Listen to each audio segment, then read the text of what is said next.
There are people who say I'm sorry the way others breathe, automatically, unconsciously, as if the very act of existing requires an apology.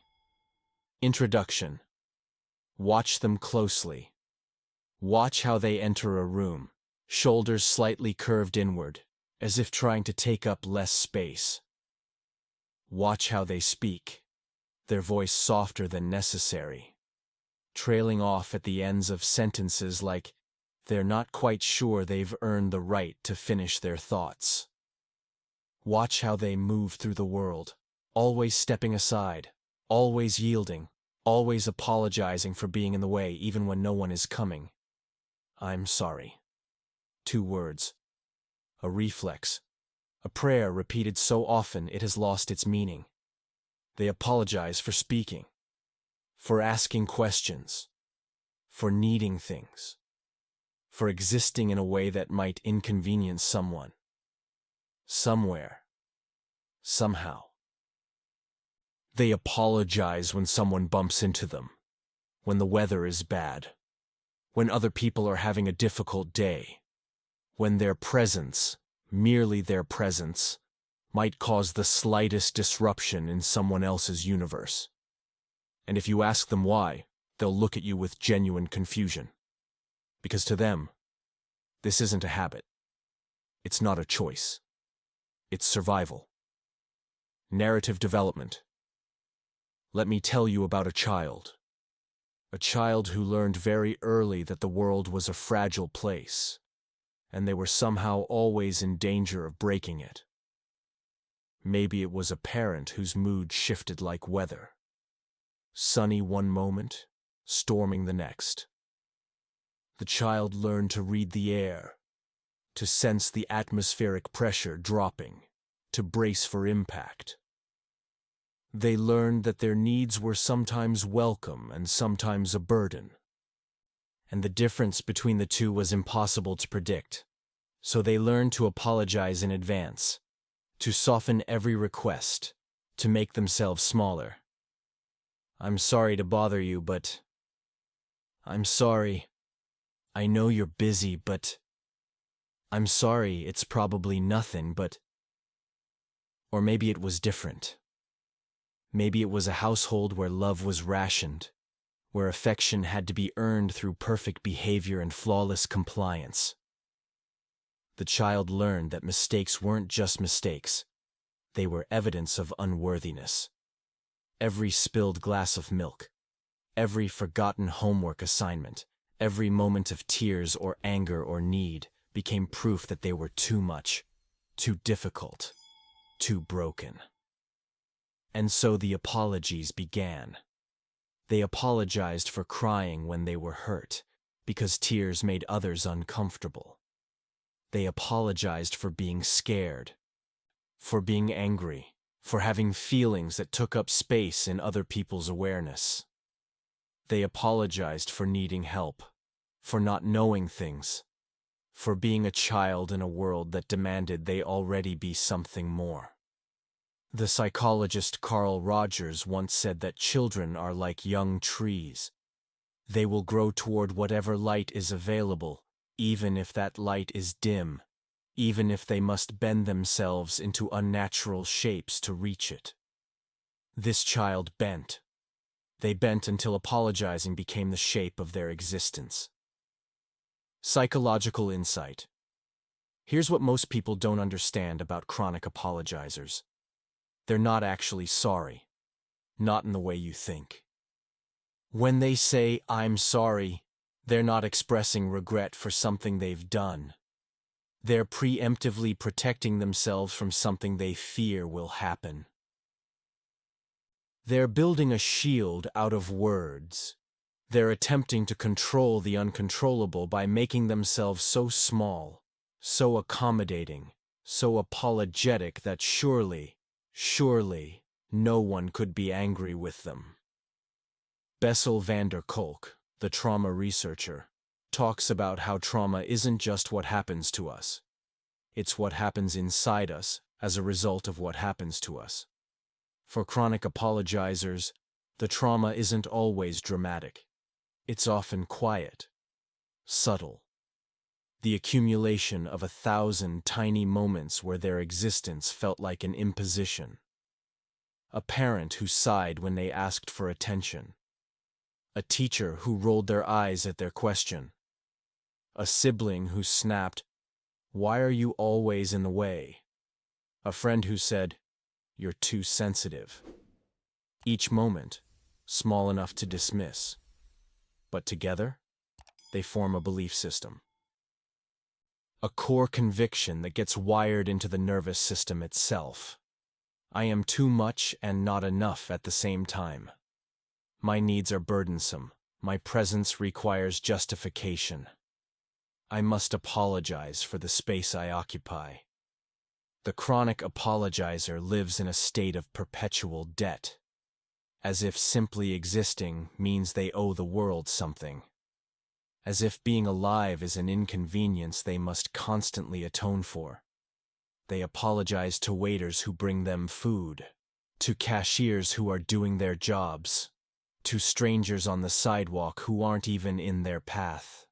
They apologize for having opinions, for taking up time in conversations, for needing to reschedule appointments when they're genuinely ill. They apologize for apologizing. Sorry, I know I say sorry too much. There's something tragically beautiful about that, isn't there? The way they've learned to apologize even for the coping mechanism they developed to survive. The deeper pattern. But here's where it gets darker. The chronic apologizer doesn't just apologize to others, they apologize to themselves. In the quiet of their own mind, they're constantly on trial, constantly found guilty, constantly seeking clemency from a judge who will never grant it because that judge is them. And they learned long ago that they don't deserve forgiveness. They replay conversations from hours ago, days ago, years ago, analyzing every word, every pause, every facial expression from the other person. Looking for evidence that they said something wrong, did something wrong, were something wrong. Why did I say that? They must think I'm so stupid. I shouldn't have asked for help. I'm such a burden. The apologies echo in the cavern of their skull long after the conversation has ended. Long after the other person has forgotten the interaction entirely and moved on with their life. Because for the chronic apologizer, every interaction is a test they're certain they've failed. Carl Jung wrote about the shadow, the parts of ourselves we reject and hide, the aspects of our personality we deem unacceptable. For chronic apologizers, the shadow is vast. It contains everything they've been taught is wrong about them. Their anger, their needs, their desires, their boundaries, their very existence. And so they apologize for all of it. They apologize for the parts of themselves that are loud, that take up space, that want things, that feel deeply. They apologize for being human. What they don't realize is that the apology is a form of self-erasure. Each time they say, "I'm sorry" for something that doesn't warrant an apology, they're sending a message to their nervous system. You shouldn't be here. You shouldn't want this. You shouldn't feel this way. You shouldn't exist as you are. Emotional climax. And then one day, maybe it happens slowly, maybe it happens all at once, they wake up and realize they've been apologizing their way through their entire life.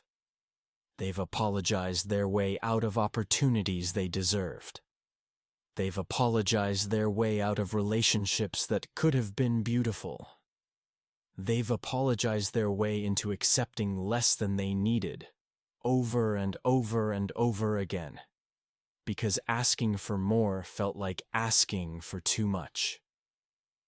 They've apologized for their gifts, for their intelligence, for their creativity, for their sensitivity. They've dimmed their light so many times that they're no longer sure if there's anything left beneath the dimness. And the cruelest part? The people around them often didn't even notice. The apologies became background noise, white noise, something everyone just learned to tune out. Because here's the truth that no one wants to say out loud. Chronic apologies don't make people love you more. They make you invisible. When you apologize for everything, you apologize for nothing. The words lose their weight. They become a tick, a filler, a verbal crutch that actually pushes people away rather than drawing them closer. People stop taking you seriously. They stop seeing you as someone with needs, with boundaries, with inherent value. They start seeing you as someone who will always yield, always accommodate, always bend, and you become the person everyone likes, but no one truly knows. The person everyone is comfortable with, but no one deeply connects with. Because connection requires presence, and you've spent your entire life apologizing for being present. Resolution and reflection. So what happens when a chronic apologizer finally stops? It doesn't happen all at once. It can't. The pattern is too deep, too automatic, too woven into the fabric of who they've become. But maybe it starts with awareness. With catching themselves mid-apology and asking, what am I actually sorry for? Maybe it starts with replacing I'm sorry with thank you. I'm sorry I'm late becomes thank you for waiting. I'm sorry to bother you becomes thank you for your time. I'm sorry for talking so much becomes thank you for listening. It's a small shift, but it's revolutionary. Because gratitude acknowledges the other person's kindness without diminishing your own worth. It honors the relationship without erasing yourself from it. Maybe it starts with recognizing that taking up space isn't a sin, that having needs isn't a character flaw, that your presence in this world doesn't require justification or apology. Maybe it starts with understanding that the people who taught you to apologize for existing were teaching you from their own wounds, their own fears, their own limited understanding of what it means to be human. You didn't do anything wrong by being born, by needing love, by wanting to be seen, by taking up the exact amount of space that a human being takes up. You were never too much. You were never a burden. You were a child who needed what all children need, and when those needs weren't met with unconditional acceptance, you learned to believe the problem was you. But it wasn't. It never was. The journey of the chronic apologizer isn't about never saying sorry again. Apologies have their place. They're essential when we've genuinely hurt someone, when we've crossed a boundary, when we've made a mistake that impacts another person. But the journey is about learning the difference between genuine apologies and reflexive self-erasure. It's about recognizing that you can exist without constantly negotiating the terms of your existence. It's about understanding that the people who truly love you don't need you to apologize for being human. They don't need you to be smaller, quieter, less.